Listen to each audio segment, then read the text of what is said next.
আপনারা দেখছেন আপনাদের প্রিয় ডিজিটাল সংবাদ রোজ বাংলা। এক্সক্লুসিভ খবরগুলো আজকে পৌঁছে দিচ্ছি আপনাদের মুঠোফোনে, আপনাদের দোরগোড়ায়। প্রথমে এক নজরে বিশেষ সংবাদগুলি জানিয়ে দিচ্ছি। নতুন বছরেই চালু নতুন নিয়ম, এটিএম এবং ইউপিআই, ফোনপে, গুগল পে নিয়ে চালু হলো 1 জানুয়ারি থেকে একেবারে নতুন নিয়ম। অপরদিকে আজ থেকে শুরু হচ্ছে ধর্মঘট। এই সমস্ত রেশন কার্ড থাকলে খাদ্যশস্য তুলতে পড়বেন সমস্যায় ধর্মঘটের কারণে। অপরদিকে আমেরিকা এবং দক্ষিণ কোরিয়াকে পুরোপুরি ধ্বংস করার নির্দেশ একনায়ক নেতা কিম জং উনের। এছাড়াও বছরের শুরুতেই ভয়ানক ভূমিকম্প, সুনামি, জাপানের মৃত ইতিমধ্যে 14। অর্থের বিনিময়ে চাকরি, ঘুষ দিয়ে দুর্নীতি করে চাকরি, তরজায় জড়ালেন খোদ রাজ্যের মন্ত্রী ফিরহাদ হাকিম এবং কুণাল ঘোষ। অপরদিকে বর্ষ শেষে রাতে পুরুলিয়ায় ভয়ানক দুর্ঘটনা, জখম ডিএসপি, এক কনস্টেবল, পুলিশ কনস্টেবলের মৃত্যু। অপরদিকে ফাইনালি গ্রেপ্তার হতে চলেছেন এই রাজ্যের মুখ্যমন্ত্রী। হুঁশিয়ারি বিজেপির। প্রত্যেকটি আপডেট বিস্তারিত দেখতে জুড়ে থাকুন শেষ পর্যন্ত। নতুন এসে থাকলে চ্যানেলটিকে সাবস্ক্রাইব করবেন, আর যদি ফেসবুক থেকে দেখেন পেজটিকে ফলো করবেন নিয়মিত আমাদের খবরের আপডেটগুলো পাওয়ার জন্য। নতুন বছরেই বড় বদল, টাকা তুলতে লাগবে না কোনো এটিএম কার্ড। এছাড়াও ইউপিআই, ফোনপে, গুগল পে ব্যবহার করলে আপনার জন্য চালু হচ্ছে 1 জানুয়ারি থেকে নতুন নিয়ম। ডিজিটাল পেমেন্টের সবথেকে জনপ্রিয় মাধ্যম ইউপিআই। ফোন নাম্বার দিয়ে কিংবা কিউআর কোড স্ক্যান করে ইউপিআই আইডি দিয়ে খুব সহজেই লেনদেন করা যায়, টাকা করা যায়, মোবাইল রিচার্জ, বিদ্যুৎ বিল মেটানো যায় খুব সহজেই। সোমবার নতুন বছরের প্রথম দিন থেকে ইউপিআই পেমেন্টের ক্ষেত্রে বেশ কিছু পরিবর্তন এনেছে রিজার্ভ ব্যাঙ্ক অফ ইন্ডিয়া। একই সঙ্গে নেওয়া হয়েছে একটি নতুন সিদ্ধান্ত। দেশ জুড়ে খোলা হচ্ছে ইউপিআই এটিএম। দেখতে সাধারণ এটিএমের মতো হলেও এটিতে লাগবে না কোনো ক্রেডিট কার্ড, লাগবে না কোনো ডেবিট কার্ড। স্রেফ স্মার্টফোন থেকে কিউআর কোড স্ক্যান করে যে কোনো ব্যাংকের অ্যাকাউন্ট থেকে তোলা যাবে এই এটিএমগুলি থেকে টাকা। জানা গিয়েছে গত সেপ্টেম্বর মাসে ভারতে পরীক্ষামূলকভাবে ইউপিআই এটিএম পরিষেবা দিতে শুরু করেছে হিতাচি। সাদা রঙের এই এটিএমগুলি অ্যান্ড্রয়েড অপারেটিং সিস্টেমে চলছে।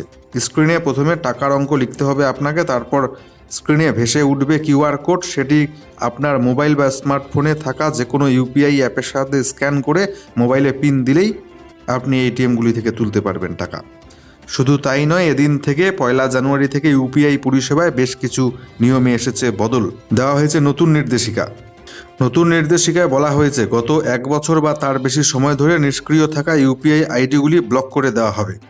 অর্থাৎ গত 1 বছর ধরে যারা ইউপিআই আইডি ব্যবহার করছে না, সমস্ত ইউপিআই আইডি কিন্তু 1 জানুয়ারি থেকে ব্লক করে দেওয়া হবে। এছাড়া ইউপিআই এর মাধ্যমে দৈনিক টাকা লেনদেনের ঊর্ধ্বসীমা বাড়িয়ে 1 লক্ষ টাকা করা হয়েছে। যদিও স্বাস্থ্য, পড়াশোনা সংক্রান্ত প্রতিষ্ঠানে প্রতিদিন ইউপিআই লেনদেনের সর্বোচ্চ পরিমাণ ইতিমধ্যে 5 লক্ষ টাকা করেছে রিজার্ভ ব্যাঙ্ক অফ ইন্ডিয়া। আজ থেকে ধর্মঘটে রেশন ডিলাররা। রেশন পরিষেবায় বিঘ্নের আশঙ্কা, মিলবে না রেশন। রেশন ডিলারদের সংগঠনের ডাকা দেশব্যাপী ধর্মঘটের জেরে আজ মঙ্গলবার থেকে রাজ্যে রেশন পরিষেবা বিঘ্নিত হবার আশঙ্কা দেখা দিচ্ছে। অল ইন্ডিয়া ফেয়ার প্রাইস সব ডিলার্স ফেডারেশন 1 জানুয়ারি সোমবার থেকে বিভিন্ন দাবিতে লাগাতার ধর্মঘট ডেকেছে। তবে সোমবার রাজ্যে এমনিতেই রেশন দোকানের সাপ্তাহিক ছুটি থাকে, সেজন্য আজ থেকেই শুরু হচ্ছে রেশন ধর্মঘট। অল ইন্ডিয়া ফেডারেশনের সাধারণ সম্পাদক বিশ্বম্বর বসুর দাবি, পশ্চিমবঙ্গে তাদের সদস্য সংখ্যা 17,261। ওই ডিলারদের সবাই ধর্মঘটে অংশ নেবে আজ থেকে। অল ইন্ডিয়া ফেডারেশনের তরফে ডিলারদের দোকান বন্ধ রেখে মঙ্গলবার অর্থাৎ আজ খাদ্য দপ্তরের স্থানীয় অফিসের সামনে বিক্ষোভ দেখাতে বলা হয়েছে। কেন্দ্রীয় সরকার রাজ্য সরকারের কাছে একগুচ্ছ দাবির সমর্থনে এই ধর্মঘট ডাকা হয়েছে। মূল দাবি হলো ডিলারদের মাসে অন্তত 50,000 টাকা আয়ের ব্যবস্থা করে দিতে হবে। ভয়ঙ্কর ভূমিকম্প জাপানে, পরপর 20 বার আফটার শক। সুনামি আছড়ে পড়ল জাপানের বিভিন্ন শহরে। সতর্কতা জারি রাশিয়া এবং কোরিয়াতেও। পরপর জোরালো ভূমিকম্পের পর সুনামি আছড়ে পড়ল জাপানের পশ্চিমাঞ্চলে।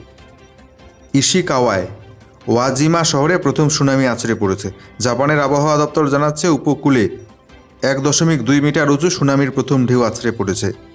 ইশিকাওয়ায় নোতো এলাকায় 5 মিটার উঁচু সুনামির ঢেউ আছড়ে পড়তে পারে বলেও সতর্কবার্তা জারি করা হয়েছে। সোমবার ভারতীয় সময় বেলা 1টা নাগাদ শক্তিশালী ভূমিকম্পে কেঁপে ওঠে জাপান।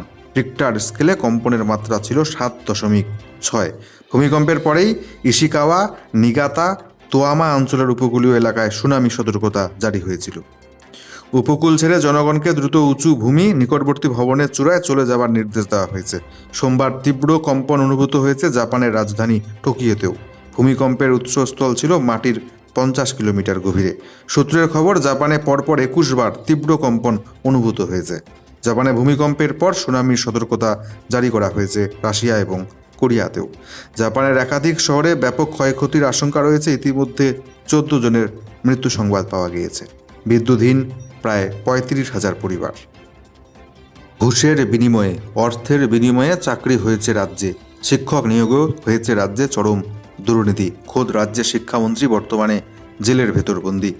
তার মাঝেই তরজা শুরু এবার কুণাল ঘোষ ফিরহাদ হাকিমের মধ্যে। অর্থের বিনিময়ে কেউ কেউ নিয়োগ ও দুর্নীতি করেছে রাজ্যে, বিস্ফোরক দাবি ফিরহাদ হাকিমের। বাধা দেননি কেন আপনি, পাল্টা তরজা শুরু করলেন কুণাল ঘোষ। সোমবার তৃণমূল কংগ্রেসের ছিল প্রতিষ্ঠা দিবস। দলের প্রতিষ্ঠা দিবসে নিয়োগ দুর্নীতিতে শাসক শিবিরের কারো কারো জড়িত থাকার কথা কার্যত স্বীকার করে নিয়েছেন ফিরহাদ হাকিম। তিনি বলেন, কেউ কেউ টাকা নিয়ে চাকরি দিয়েছেন, চুরি হয়েছে, এটা সত্যি, কিন্তু আমরা সবাই এর সঙ্গে জড়িত নই। এ প্রসঙ্গে দলনেত্রী মমতা বন্দ্যোপাধ্যায়ের প্রসঙ্গ টেনে আনেন ববি হাকিম। তার দাবি, মমতা বন্দ্যোপাধ্যায় দুর্নীতি করেননি, করেন না, করতে পারেন না। তিনি সততার প্রতীক। তিনি এমন দুর্নীতি সহ্য করবেন না। ফিরহাদ হাকিমের কথায় টাকা নিয়ে চাকরি দেওয়ার আর মায়ের মাংস কেটে খাওয়া একই ব্যাপার। এদিকে ফিরহাদ হাকিমের মন্তব্যের পাল্টা দিয়েছেন কুণাল ঘোষ। দুর্নীতি যখন হয়েছিল তখন বাধা দেননি কেন, কোথায় ছিলেন তখন, আটকাননি কেন? তিনি আরও বলেন, ববিদা সিনিয়র নেতা, উনি সঠিক কথা বলেছেন, কিন্তু দুঃখের বিষয় অনেকদিন আগে আমি যখন একই কথা বলেছিলাম তখন বলা হয়েছিল এটা মন্ত্রিসভার সম্মিলিত সিদ্ধান্ত। কুণাল ঘোষ মন্ত্রিসভার কেউ নন। পার্থতার কথাই আমি বলেছিলাম তখনও বলা হয়েছিল মন্ত্রিসভার কালেকটিভ ডিসিশন এটা। কুণাল ঘোষ বলার কেউ নয়, কুণাল ঘোষ মন্ত্রিসভার কেউ নন। নতুন বছরেই হুঁশিয়ারি উত্তর কোরিয়ার একনায়ক নেতা কিম জং উনের। আমেরিকা এবং দক্ষিণ কোরিয়াকে পুরোপুরি ধ্বংস করার নির্দেশ। সামরিক সংঘর্ষের উস্কানি দিলেই আমেরিকা এবং দক্ষিণ কোরিয়াকে সম্পূর্ণরূপে ধ্বংস করে দেওয়া হবে। সামরিক বাহিনীকে এমনটাই নির্দেশ দিলেন উত্তর কোরিয়ার একনায়ক নেতা কিম জং উন। সম্প্রতি ওয়াশিংটনের নীতির তীব্র সমালোচনা করেছে উত্তর কোরিয়ার ক্ষমতাসীন রাজনৈতিক দল workers party of Korea. Kim Jong Un বলেন, মার্কিন নীতি অনিবার্য করে তুলেছে যুদ্ধকে। পারমাণবিক পরিকল্পনা নিয়ে সামনে এগিয়ে যাওয়া এবং আমেরিকা বিরোধী অন্য দেশগুলির সঙ্গে সম্পর্ক বাড়ানো ছাড়া তার হাতে আর কোনো বিকল্প রাস্তা নেই। যে কোনো আক্রমণের জবাবে প্রয়োজনে পারমাণবিক বোমা প্রস্তুত রাখার জন্য বলেছেন কিম জং উন। উল্লেখ্য, নতুন বছরে 3টি গুপ্তচর উপগ্রহ, সামরিক ড্রোন, পারমাণবিক অস্ত্রের ভাণ্ডার বাড়ানোর প্রতিশ্রুতি দিয়ে রেখেছে ইতিমধ্যে উত্তর কোরিয়া। যেখানে ইতিমধ্যে দীর্ঘদিন ধরে চলে আসছে রাশিয়া ইউক্রেন যুদ্ধ, অপরদিকে আবার ইসরায়েল হামাসের মধ্যে চলছে ভয়ানক যুদ্ধ। তার মাঝেই উত্তর কোরিয়ার একনায়ক নেতা কিম জং উনের আমেরিকা দক্ষিণ কোরিয়াকে ধ্বংস করার এই নির্দেশ, তার এই ভয়ঙ্কর নির্দেশ নিশ্চিতভাবেই অশনি সংকেত ডেকে আনছে বিশ্ববাসীর মনে। বছর শেষের রাতে পুরুলিয়ায় দুর্ঘটনার কবলে খোদ ডিএসপি সহ পুলিশকর্মী। মৃত্যু হলো এক পুলিশ কনস্টেবলের। বেপরোয়া গাড়ি নিয়ন্ত্রণ হারিয়ে ধাক্কা দিয়েছে কর্তব্যরত পুলিশ আধিকারিক এবং কর্মীদের। রাত দুপুরে দুর্ঘটনায় গুরুতর আহত হন ডিএসপি সহ 5 পুলিশ। সোমবার ভোরে হাসপাতালে মৃত্যু হয় এক কনস্টেবলের। বাকিদের শারীরিক অবস্থা আপাতত স্থিতিশীল। দুর্ঘটনার জেরে রাতে রাঘবপুর মোড় এলাকায় যথেষ্টই উত্তেজনার পরিস্থিতি ছিল, পরে সেটা স্বাভাবিক হয়। রবিবার রাতে পুরুলিয়ার দেশবন্ধু রোডে এই দুর্ঘটনাটি ঘটেছে। পুরুলিয়া রাঘবপুর মোড়ের যান নিয়ন্ত্রণে কাজ করছিলেন পুরুলিয়ার ডিএসপি ট্রাফিক সাব ইন্সপেক্টর সহ 5 পুলিশ কর্মী। সেই সময় একটি বেপরোয়া গাড়ি আচমকা নিয়ন্ত্রণ হারিয়ে কর্তব্যরত অন ডিউটি পুলিশ আধিকারিকদের সজোরে ধাক্কা মারে। ঘটনাস্থলে লুটিয়ে পড়েন 5 জন। আহত পুলিশ কর্মীদের মধ্যে বাবলু গড়াই নামে একজনের অবস্থা অত্যন্ত সংকটজনক ছিল। তাকে দুর্গাপুরের বেসরকারি হাসপাতালে স্থানান্তরিত করা হয়। সেখানেই ভোরে তার মৃত্যু হয়েছে। পুলিশ সূত্রে জানা গিয়েছে, ঘাতক গাড়িটি সরকারি আবগারি দপ্তরের, তবে তাতে চালক ছাড়া কোনো সরকারি আধিকারিক সেই সময় ছিলেন না। কীভাবে ঘটল দুর্ঘটনা, শুরু হয়েছে তদন্ত শুরু করেছে পুরুলিয়া সদর থানার পুলিশ। বছরের শুরুতেই ভয়ঙ্কর পথ দুর্ঘটনা, মৃত 6। ঝাড়খণ্ডে ভয়ঙ্কর পথ দুর্ঘটনা। ভোরবেলায় ডিভাইডারে ধাক্কা দিয়ে ইলেকট্রিক পোলে সজোরে ধাক্কা মারে যাত্রীবাহী গাড়ি। দুর্ঘটনায় ইতিমধ্যে প্রাণ হারিয়েছেন 6 জন। পুলিশ সূত্রে জানা গিয়েছে, সোমবার ভোর 5টা নাগাদ জামশেদপুরে দুর্ঘটনাটি ঘটেছে। বিষ্ণুপুর পুলিশ স্টেশন এলাকায় ঘটনাটি ঘটেছে। গাড়িতে 8 জন যাত্রী ছিলেন। দুর্ঘটনার পর 5 জন যাত্রী ঘটনাস্থলেই প্রাণ হারান। বাকি 3 জনকে উদ্ধার করে হাসপাতালে নিয়ে যাওয়া হয়েছে। গুরুতর আহত অবস্থায় হাসপাতালে আরও 1 জনের মৃত্যু হয়েছে। বাকি 2 জন এখনও চিকিৎসাধীন। তাদেরও শারীরিক অবস্থা অত্যন্ত সংকটজনক। দুর্নীতি মামলায় গ্রেপ্তার হতে চলেছেন এবার এই রাজ্যের মুখ্যমন্ত্রী। হুঁশিয়ারি বিজেপির। নতুন বছরে নতুন মুখ্যমন্ত্রী পাবে ঝাড়খণ্ড, কারণ গ্রেপ্তার হতে চলেছেন বর্তমান মুখ্যমন্ত্রী হেমন্ত সোরেন। পরিবর্তে মুখ্যমন্ত্রীর কুর্সিতে বসতে চলেছেন তার স্ত্রী কল্পনা সোরেন। চাঞ্চল্যকর দাবি করলেন সেই রাজ্যের বিজেপি সাংসদ নিশিকান্ত দুবে। উল্লেখ্য, বছরের শেষ দিন ঝাড়খণ্ডের মুখ্যমন্ত্রী হেমন্ত সোরেনকে তলব করেছে এনফোর্সমেন্ট ডিরেক্টরেট। গেরুয়া শিবিরের দাবি, ওই মামলায় গ্রেপ্তারির আশঙ্কা করছেন ঝাড়খণ্ডের মুখ্যমন্ত্রী, তাই তার স্ত্রীকে মুখ্যমন্ত্রী পদে তিনি বসাতে চাইছেন। জমি দুর্নীতির সঙ্গে সম্পর্কিত মামলায় এই নিয়ে 7বার হেমন্ত সোরেনকে ডেকে পাঠালো কেন্দ্রীয় তদন্তকারী সংস্থা। তলবের 7 দিনের মধ্যে হাজিরা দেওয়ার নির্দেশ দেওয়া হয়েছে। এহেন পরিস্থিতিতে ঝাড়খণ্ড বিধানসভা থেকে ইস্তফা দিয়েছেন জেএমএম-এর বিধায়ক সরফরাজ আহমেদ। সঙ্গে সঙ্গে গৃহীত হয় তার ইস্তফা।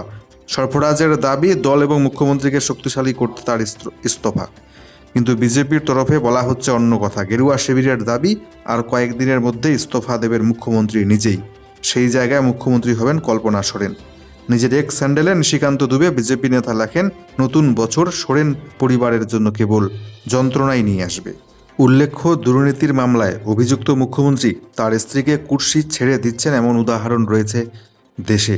বিহারের তৎকালীন মুখ্যমন্ত্রী লালু প্রসাদ যাদবের বিরুদ্ধে পশুখাদ্য মামলায় গ্রেপ্তারি পরোয়ানা জারি হয়েছিল। সেই সময় মুখ্যমন্ত্রীর পদ থেকে ইস্তফা দিতে বাধ্য হন তিনি। পরিবর্তে বিহারের মুখ্যমন্ত্রী হন সেই সময় লালুর স্ত্রী রাবড়ি দেবী।